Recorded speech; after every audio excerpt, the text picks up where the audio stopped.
ভারত কেন বাংলাদেশের কাছ থেকে তড়িঘড়ি করে রেল করিডোরটা লিখে নিল, এই বিষয়টি নিয়েই কিন্তু আজকে আলোচনা করব। তার আগে বর্তমানে সারা দেশের শিক্ষার্থীরা মুক্তিযোদ্ধা কোটা বাতিল নিয়ে যে আন্দোলন সংগ্রাম করছে এবং সারা দেশ তারা অবরোধ করে দেওয়ার কর্মসূচি পালন করছে, কিন্তু কেন তারা এখন আবার মাঠে নেমে এই কোটা বিরোধী আন্দোলন তাদের করতে হচ্ছে?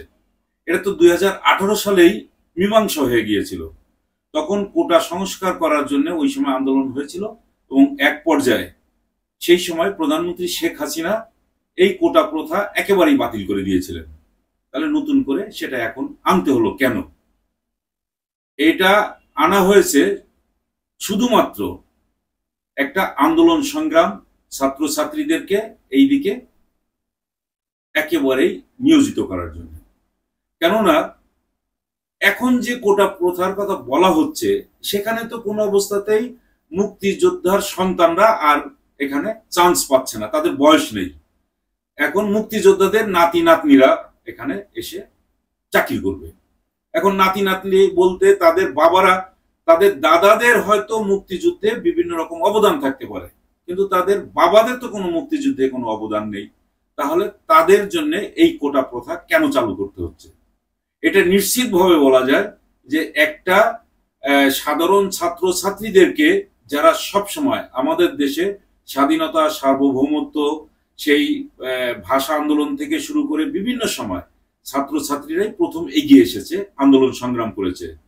তারাই কিন্তু এখন বর্তমানে যে আমাদের স্বাধীনতা, সার্বভৌমত্ব হুমকির মুখে, এইটার বিরুদ্ধে তাদের আন্দোলন সংগ্রাম করার কথা, কিন্তু সেটা না করে তাদেরকে অন্যদিকে নিয়ে যাওয়ার জন্য এই কোটা প্রথাটা আবার সামনে নিয়ে আসা হয়েছে, পুনর্বহাল করা হয়েছে।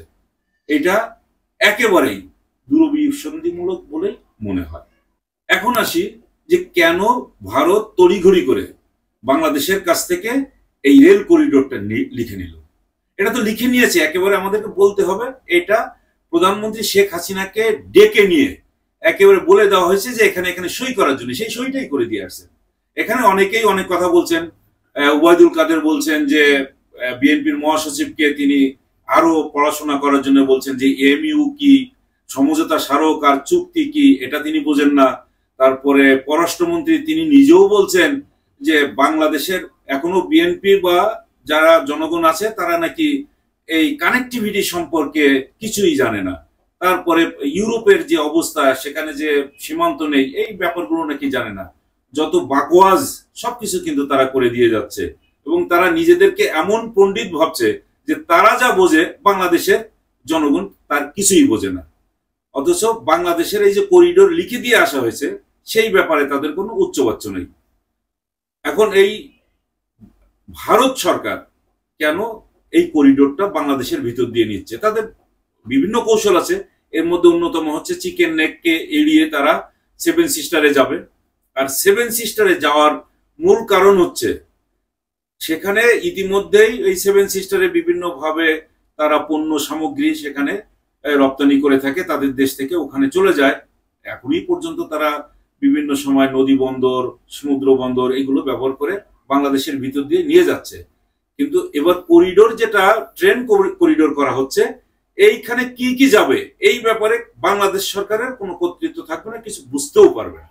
এই জন্য সন্দেহটা বেশি। আর সন্দেহ বেশি তার অনেকগুলো কারণ আছে। এর অন্যতম হচ্ছে যে আপনারা যদি ম্যাপের দিকে তাকান তাহলে দেখবেন যে একেবারে সর্ব উত্তরে অরুণাচল প্রদেশ, সেটা হচ্ছে ভারতের, এবং ভারত তাদের ম্যাপের মধ্যে কিন্তু এই অরুণাচল প্রদেশ সবসময় সন্নিবেশিত করে রাখে। এটা যদিও ব্রিটিশ শাসন আমল থেকেই, সেই 1937 সাল থেকেই তাদের ম্যাপে আছে, কিন্তু চীন এটা কখনোই মানে না। চীন মানে না এই কারণে, চীন এটাকে সেই ম্যাকমোহন লাইন যেটা দেওয়া হয়েছিল সেটাকে তারা ধরে নেয় এলএসি, অর্থাৎ লাইন অফ অ্যাকচুয়াল কন্ট্রোল। এই যে কাজটা হয়, যে গ্রাম দেশে যেরকম লাইন বা আইল ঠেলাঠেলি হয়, এই ঠিক এইরকম যারা যতটুকু নিয়ে সন্তুষ্ট থাকতে পারে, দখলে রাখতে পারে, এইরকম একটা এই বিরোধটা কিন্তু চীন এবং ভারতের মধ্যে আছেই। এর আগে চীন তিব্বত দখল করে নিয়ে রাখছে সেই 1951 সাল থেকেই, এবং সেটা তাদের দখলে আছেই। তারা এখন এই তিব্বতের দক্ষিণে লাগোয়া যে অরুণাচল প্রদেশ, এই অরুণাচল প্রদেশের কন্ট্রোল নেওয়ার জন্য তারা সেখানে বহু স্থাপনা তারা ইতিমধ্যেই নির্মাণ করে ফেলেছে। এই অরুণাচল প্রদেশের বেশিরভাগ জনগোষ্ঠী চীনের সঙ্গে বা বেইজিং এর সঙ্গে ব্যবসা বাণিজ্য করে থাকে। তাদের মধ্যে এক ধরনের সম্পর্ক গড়ে উঠেছে।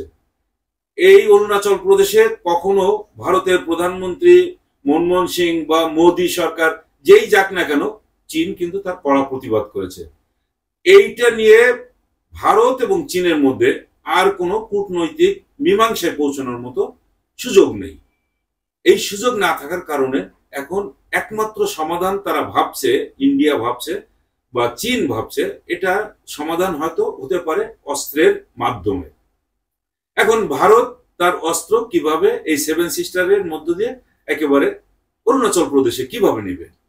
তাহলে যদি চিকেন নেক, যেটা শিলিগুড়ি করিডোর আমরা বলে থাকি, সেই শিলিগুড়ি করিডোর যদি কোনো অবস্থাতেই চীন যেহেতু ডোকলামে এসে হাজির হয়েছে, ওখান থেকে তারা এইটাকে কাট আপ করে দিতে পারে, তাহলে ভারতের আর খুব সহসা সেভেন সিস্টারে যাওয়া হচ্ছে না, অরুণাচল প্রদেশে যেও কোনো যুদ্ধ করা সম্ভব হচ্ছে না।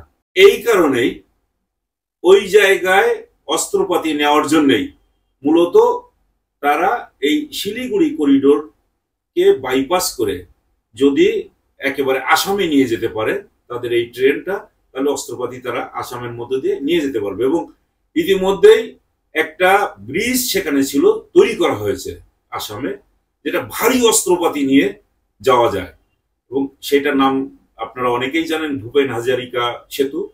সেই সেতুকেও তারা কাজে লাগাবে। তাহলে এখন দেখা যাবে যে ভারত এবং চীনের মধ্যে একটা সংঘর্ষ অনিবার্য। বিভিন্নভাবে যারা ভূ রাজনীতি সম্পর্কে বিশ্লেষণ করে থাকেন তারা জানেন যে আর কিছু না হোক এই অরুণাচল প্রদেশ নিয়েই কিন্তু মূলত ভারত এবং চীনের মধ্যে বিরাট সংঘর্ষ হতেই পারে, এবং হবে যে এটা অনেকেই ভবিষ্যৎবাণী করে রেখেছে। কারণ কোনো অবস্থাতেই চীন অরুণাচল প্রদেশের অধিকার ছাড়বে না। আবার ভারত তাদের ম্যাপে যেহেতু আছে, তারা এই অরুণাচল প্রদেশের অধিকার ছাড়বে না। এটা কম জায়গা নয়, এটা একটা কৌশলগত জায়গা হলো।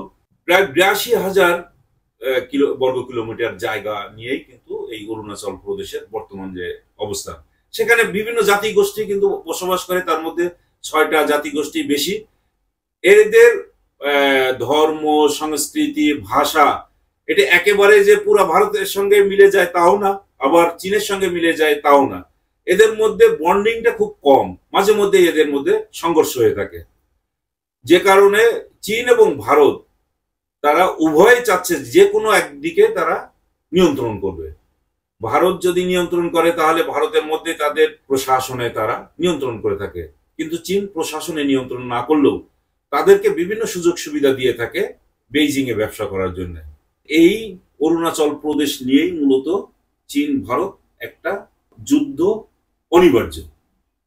সেই অনিবার্য যুদ্ধের রসদ যোগাতে বাংলাদেশের ভূমি কেন ব্যবহার করতে দেওয়া হচ্ছে, এই বিষয়টি কিন্তু সাংঘাতিকভাবে নাড়া দিচ্ছে বাংলাদেশের মানুষের।